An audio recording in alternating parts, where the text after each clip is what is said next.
Tagar Institute, Jurnalisme dan Riset. Untuk negara-negara Muslim pasti sangat berpengaruh. Karena apa? Karena kalau untuk negara-negara Muslim itu sikap boikot itu bukan dari individu. Berbeda kalau dengan Indonesia. Jadi sikap boikot terhadap produk-produk Prancis ini kan hanya action individu. Jadi kalau ada individu Muslim yang ingin boikot jadi tidak membeli, kalau tidak ya tetap membeli gitu kan. Tapi kalau di negara-negara Muslim, di mana pemerintahnya sudah memutuskan untuk memboikot, maka barang-barang Prancis itu kan tidak bisa diperdagangkan lagi, kan benar-benar diboikot gitu kan, hilang dari peredaran, gitu kan. Nah sehingga sekalipun masyarakatnya tidak ingin memboikot, masih tetap menyukai dan ingin beli, nggak ada kesempatan untuk membeli. Nah kalau hampir semua negara-negara Muslim melakukan hal yang sama.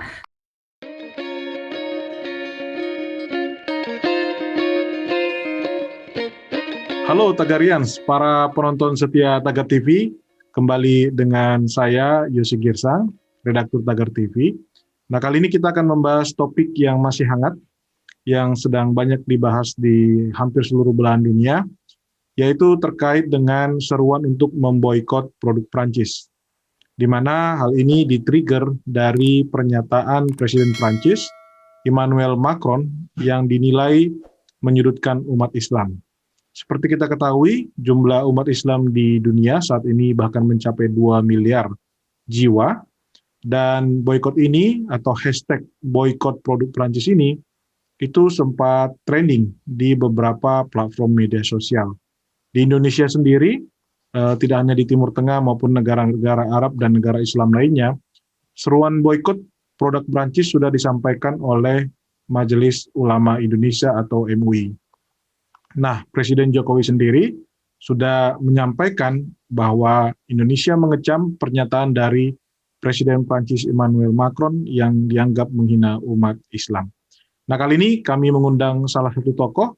Beliau adalah peneliti senior atau ekonom dari INDEF, Institute for Development of Economics and Finance. Kita sapa dulu Ibu Eni Sri Hartati. Halo Bu Eni. Ya, Mas Yosi. Terima kasih untuk hadir di Tagar TV, Bu. Kita mulai ya, Bu.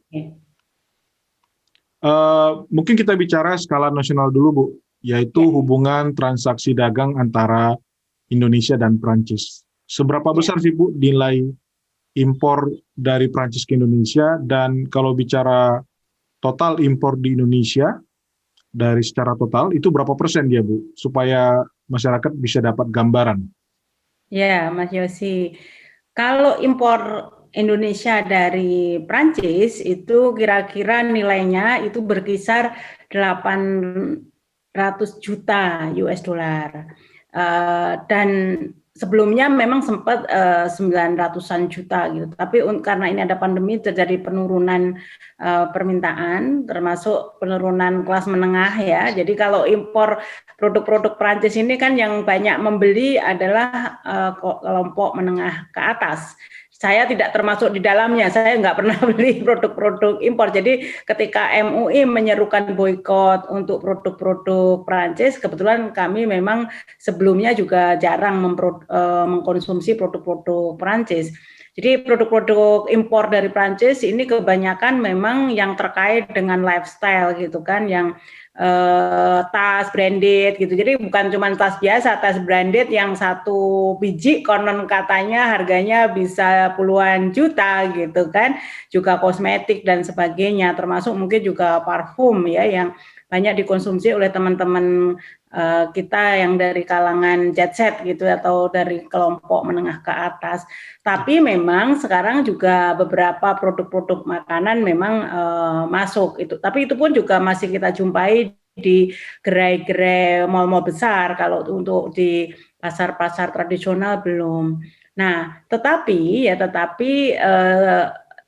itu yang impor. Nah, ekspor Indonesia juga tidak terlalu besar. Jadi kalau kita bandingkan dengan ekspor terbesar kita kan sekarang posisi 2020 itu terbesar ke Cina, juga ke Amerika, termasuk ke Jepang, negara-negara tradisional kita lah gitu. Karena memang ekspor Indonesia ini masih didominasi oleh komoditas. Sementara Prancis bukan termasuk negara industri manufacturing gitu kan. Jadi Prancis kan mengembangkan industri sekarang lebih kepada industri-industri high tech, industri-industri yang tidak mengolah komoditas-komoditas sumber daya alam gitu. Nah sehingga memang ekspor kita nggak besar, tetapi potensi ekspor kita termasuk ke Prancis dan ke Eropa yang lain yang cukup besar itu sebenarnya adalah yang berbasis kelapa sawit dan juga minyak-minyakan. Jadi kita kan dulu pengekspor minyak atsiri misalnya. Nah dulu juga besar. Nah sekarang sudah menurun. Kalaupun sekarang menurun juga tidak hanya sekedar kemarin Eropa termasuk yang memban kan mempersoalkan ekspor sawit kita karena kita dianggap melanggar beberapa persyaratan yang mereka tetapkan selama ini, misalnya mengenai termasuk sampai hal-hal yang urusannya sangat teknis ya, mempekerjakan anak di bawah umur dan juga terkait dengan lingkungan dan sebagainya. Nah, jadi in total kalau yang direct impor maupun ekspor kita ke dan dari Prancis relatif kecil kalau dibandingkan keseluruhan dari impor maupun ekspor kita. Nah, di sisi lain, selain kegiatan ekspor impor, hubungan ekonomi Indonesia dan Prancis ini kan juga terkait investasi. Nah, investasi Prancis di Indonesia ya cukup signifikan. Artinya kalau dibandingkan dari negara-negara lain mungkin kecil, tetapi kalau dibandingkan investasi Prancis di negara lain, Indonesia masih cukup besar.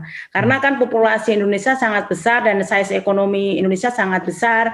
Jadi kalaupun misalnya investasi di Prancis di Indonesia, kalau secara persentage misalnya masih di bawah 10%, tapi 10% dari total investasi di Indonesia kan jumlahnya melampaui kira-kira investasi Prancis di Malaysia, investasi Prancis di Thailand gitu kan, secara value pasti besar.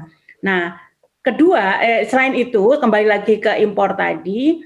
Sebagian besar impor Indonesia dari Prancis ini kan bukan kebutuhan pokok. Nah, sehingga ketika ada seruan boikot dan kalau seruan itu dipatuhi gitu atau diikuti oleh sebagian besar Muslim kita, tentu ini juga membuat kerepotan untuk produk-produk untuk Prancisnya. Karena Indonesia termasuk negara yang tadi penetrasi konsumennya cukup besar. Sekali lagi, buat Prancis ini tidak hanya sekedar persentasenya yang dilihat, tetapi persentase dari market yang besar, kira-kira begitu. Nah, sehingga kalau produk-produk masyarakat banyak yang beralih tidak mengkonsumsi produk-produk dari Prancis, tentu juga akan punya dampak yang sangat signifikan. Dan kalau sekali lagi karena itu produk bukan kebutuhan pokok dan alternatif, dalam bahasa ekonomi substitusi, barang-barang substitusinya cukup banyak, dan kalaupun nggak menggunakan itu juga nggak punya dampak apapun gitu kan buat konsumen, maka ini akan berpotensi merugikan kepentingan ekonomi dagang atau ekspornya Prancis ke Indonesia gitu. Ya. Tapi kalau dari pengamatan ataupun analisa in-depth, apakah ini cuma rame di media sosial atau memang di lapangan atau di keseharian warga itu benar-benar melihat ini adalah sesuatu yang dilakukan, Bu? Atau cuma sekedar trending saja? Jadi kalau seruannya ya trending, kalau seruannya ya, tetapi actionnya kalau kita lihat dari nanti kan pasti akan ada data berapa persentase penurunan dari penjualan produk-produk dari Prancis. Nah, berdasarkan pengalaman-pengalaman yang sudah memang efeknya tidak terlalu besar. Karena apa? Karena sebenarnya yang menjadi concern itu bukan boikotnya sih sebenarnya, tapi message bahwa bagi pemimpin dunia siapapun, tidak hanya Presiden Macron, ini harus menciptakan kedamaian dunia. Apalagi ini terkait dengan isu-isu HAM yang sangat fundamental, misalnya tentang agama, tentang keyakinan. Ini kan hak private. Jadi HAM saja menempatkan isu atau aspek ketuhanan atau keyakinan seseorang itu kan yang paling tinggi gitu. Nah, ini jangan sampai lagi nanti ke depan ada kejadian atau kasus yang sama lagi gitu untuk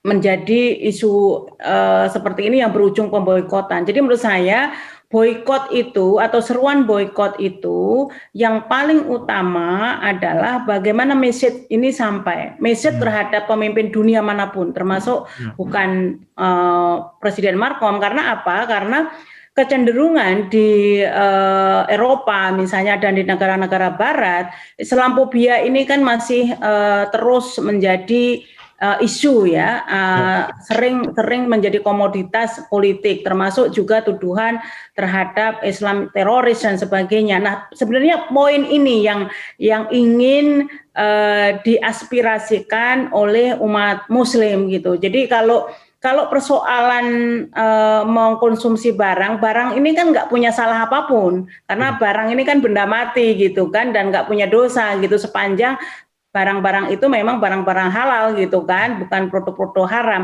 Tetapi sekali lagi ini pernyataan sikap boikot itu salah satu hanya representasi dari pernyataan sikap bahwa perlakuan terhadap atau diskriminasi perlakuan terhadap kaum Muslim ini yang harus dihentikan. Oke, Bu. Sekarang kita bicara global, Bu. Tadi Ibu udah sempat sampaikan brand-brandnya kebanyakan memang brand menengah ke atas gitu ya, yang mungkin sebagian masyarakat kita pun tidak terjangkau ke sana. Nah, kalau kita bicara global, Bu, tadi sudah sempat saya sampaikan di awal, ada 2 miliar jiwa umat Islam di seluruh dunia. Dan dari negara-negara Arab, negara-negara Islam itu kan kemarin sempat pionir menyampaikan lewat presiden-presiden atau pemimpinnya, juga menyerukan hal yang sama gitu.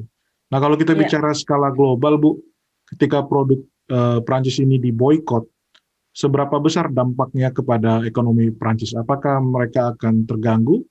Selain tadi ya, kita bicara menyampaikan message, Bu. Tapi apakah dari sisi ekonominya Prancis itu akan berpengaruh cukup besar? Kalau untuk negara-negara Muslim pasti sangat berpengaruh. Karena apa? Karena kalau untuk negara-negara Muslim itu sikap boikot itu bukan dari individu. Berbeda kalau dengan Indonesia. Jadi sikap boikot terhadap produk-produk Prancis ini kan hanya action individu. Jadi kalau ada individu Muslim yang ingin boikot jadi tidak membeli, kalau tidak ya tetap membeli gitu kan. Tapi kalau di negara-negara Muslim di mana pemerintahnya sudah memutuskan untuk memboikot, maka barang-barang Prancis itu kan tidak bisa diperdagangkan lagi. Kan benar-benar diboikot gitu kan, hilang dari peredaran gitu kan. Nah, sehingga sekalipun masyarakatnya tidak ingin memboikot, masih tetap menyukai dan ingin beli, nggak ada kesempatan untuk membeli. Nah, kalau hampir semua negara-negara Muslim melakukan hal yang sama, tentu efeknya sangat besar terhadap perekonomian Prancis. Apalagi semua negara hari ini berlomba-lomba bagaimana untuk mampu survival. Karena apa? Karena tanpa boikot saja terjadi penurunan permintaan yang sangat signifikan. Jadi daya beli masyarakat ini yang turun tidak hanya di Indonesia, jadi seluruh masyarakat dunia dampak dari pandemi ini mengalami penurunan permintaan atau daya belinya menurun. Nah, sehingga ini kan menambah satu kesulitan buat nanti perekonomian atau para pelaku-pelaku usaha di Prancis untuk mampu melakukan penetrasi pasar. Apalagi kalau kita lihat di triwulan 2 kemarin kontraksi pertumbuhan ekonomi di Prancis ini 19,6% kalau nggak salah, jadi 19% lebih gitu. Ya. Dan sebelumnya di triwulan 1 pun juga sudah tumbuh negatif. Nah, sehingga kalau ditambah-tambahi gitu kan, ditambah-tambahi dengan sikap presidennya seperti sekarang malah membuat front terhadap calon konsumennya gitu kan, ini kan memperburuk. Nah, menurut saya mestinya ini segera diselesaikan. Presiden Macron meminta maaf dan terutama lagi tidak mengulangi gitu kan, dan membersihkan semua pemikirannya tentang keburukan umat Islam atau umat Muslim di seluruh dunia gitu. Iya. Kalau kita bicara kebijakan dari pemerintah kita, Bu, kan memang sudah ada pernyataan dari Presiden Jokowi yang mengecam. Tapi kan untuk aksi boykot yang seperti Bu bilang tadi, itu tidak dilakukan.